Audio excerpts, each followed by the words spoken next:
Zuk zer goraipatuko zenuk, ze azpimartuko zenuk, ez dakit adinka edo zure buruan dagoena edo... Bueno, nik uste dute jendea musikaka kontzertuek egia da, badutela pisu espezifiko handia jai honetan, baina orokorrean nik esango nuke egun ona eta polita basatzeko eguna eta ekimena dela. Eta gero badaukala euskararen alde eta euskararen erabileraren alde, eta gaur egun ere hain beharrezkoak ditugu bai arnasgune horiek ez euskararentzako arnasgune bezala, beste aukera bat familia moduan edo gazteentzako ere aukera zabala dago, musika, euskal kultura edo horrelako ekimenen inguruan, ez?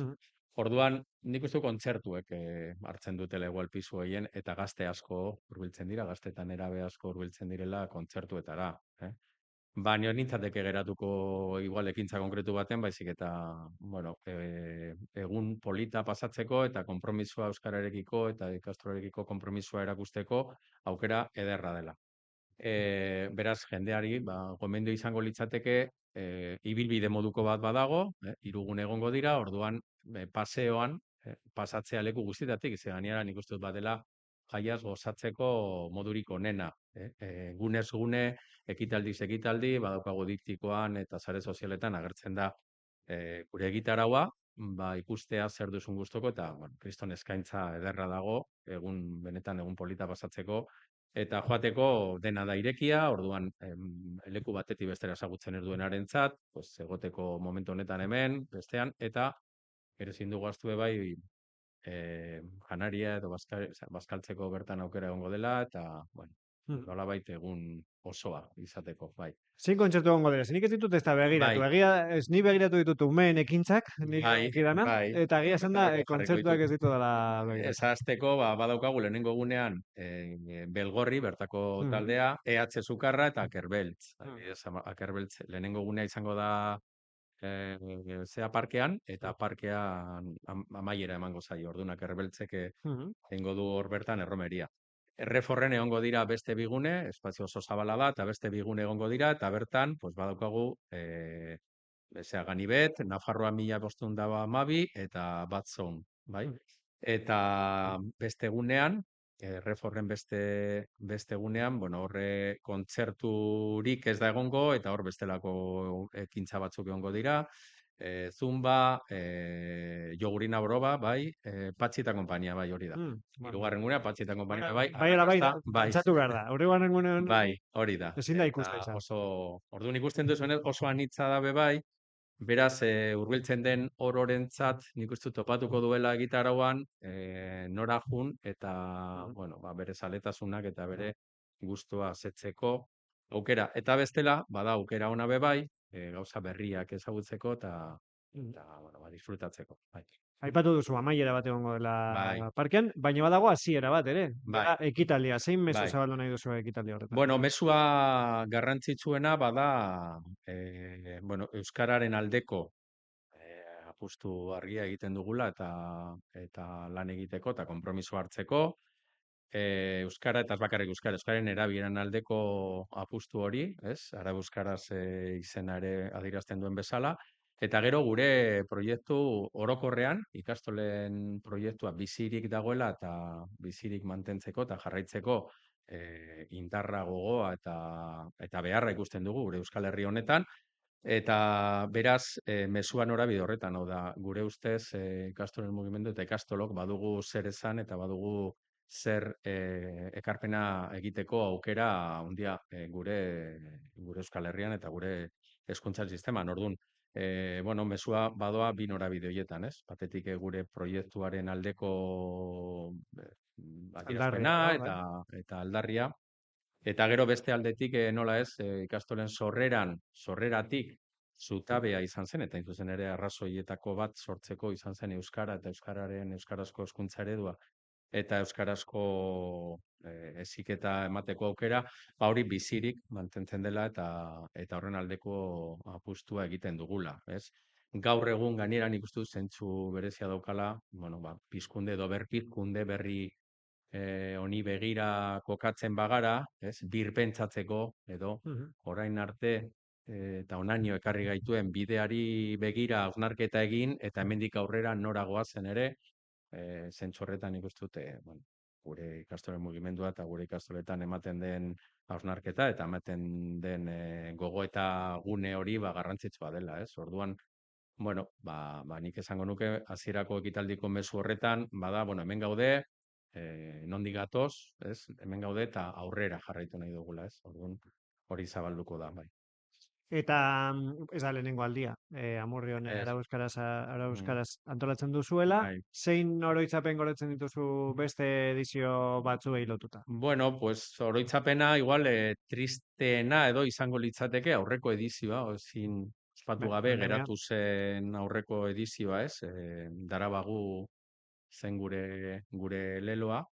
Eta bueno, pues kasu horretan azkenin pandemia erdian geundela eta bueno, gogoan dut oso modu berezian edizio hori. Eta aurrekoa, Mian Kilikili, adibidez horre erabili genuen eta horrekin batera zetorren musika eta kanta gogoan dut ere oso arrakastatsu izan zela eta askotan eta asko zabaldu zena sare sozialetan eta gaur egun oraindik gazteen artean. Esan duzu Mian Kilikili eta nire etorri zen loria burura.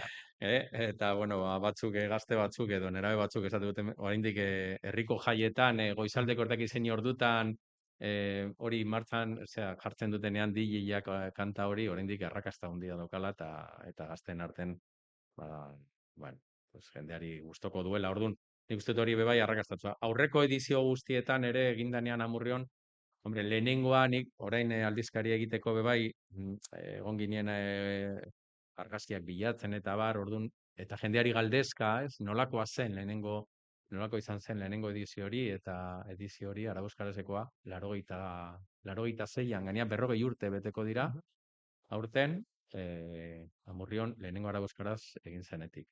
Eta, bueno, kurioso, nola joan den evoluzionatzen. Jai Arau-euskaraz jaiarez, da beti berdin izan, eta ez da beti, bueno, modu berean, ez da antolatu beti modu berean, ez? Nik lehen aipatu dut, azkenen urtetan nola antolatzen den. Baina lehenengo edizio horretatik, ez? Gaur egun arte nola aldatu den, eta nola evoluzionatu duen, polita ere evoluzio hori. Eta bai hori, aipatu gabe dut utzi nahi, bai bada gauza bat, ez? Lehen esan dut, Euskara, bagoazela hasierako mezu ekitaldi horretan, aipatzera bata da Euskara, bestea da ikastolen proiektua, eta bestea da auzolana. Nik uste dut aldizkarien ere aipatzen genuen, jai hauek auzolan erraldoi baten adierazpena dira, eta aste honetan ikastola nola gabiltzan eta batzordean, nabilen batzordean, txosnetan, zenbat jende mugitzen ari den horren inguran, egun horretan 500 pertsonak, 500 bolondrezti gora parte hartuko dugu jaiaren antolakuntzan, eta nola azkenik puzle eta makinaria guzti hau martxan jartzeko behar den bolondreza, bolondrezko lana da guztia, nola martxan jartzen den, orduan hor gurasoak, irakasleak, ikasleak ere, nola gabiltza denok, bueno, gure auzolan eta gure auzolan erraldoi horri, gure ekarpen txiki egiten. Orduan hori ere garrantzitsua da. Nik uste du gaur egun, bueno, bizi garen gizartean, horrelako ekimenak auzolana suposatzen duen konpromiso, bueno, gure ohiko lanetaz aparte, ordaindu gabeko edo konpromiso emozionala eta momentu baten utopia suposatzen digun horrek, bueno, nik uste garrantzitsua direla. Eta horretarako ere, arabeuskaraz bat horretarako ere aukera ematen du. Bakoitza bere konpromiso txiki hori erakusteko, eta guztion artean, honek suposatzen duen auzolan erraldoi hau aurrera eramateko. Eta azkenengo mezu bat, jendea gonbidatzeko eta jendea animatzeko joaten?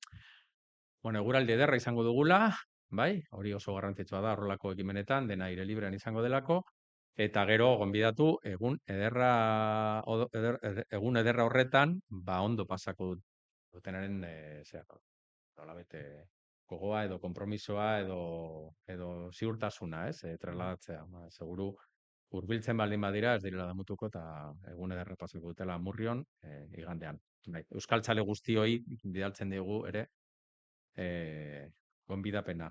Egun horretan aurrekoan, ez dut aipatu, larun batean badago Iruñako konpromiso, euskaltzaleontzako konpromisoa, euskaltzaleon martxarekin. hori larun batean, eta igandean Amurrion, badugu ere Euskaltzaleontzako gonbidapena eta euskararekin konpromisoa, euskara zen, beraz, bueno, ni gonbidapen horiekin amaituko nuke bai. Ederto, Joseba, mil esker, Bai, tartetxo bat orain antolakuntzan erotuta bai, zaudetela, bai, tartetxo bai, bat bai, ateratzeagatik gurekin bai, egoteko, eta, bueno, oso ondo, igandean, bueno, ez dakit ikusiko, elkar seguru ikusiko dugu, baietz, baina bai, handik Amurriotik ikusiko dugu. oso ondo, primeran, eskerrik Mil asko. esker, Joseba.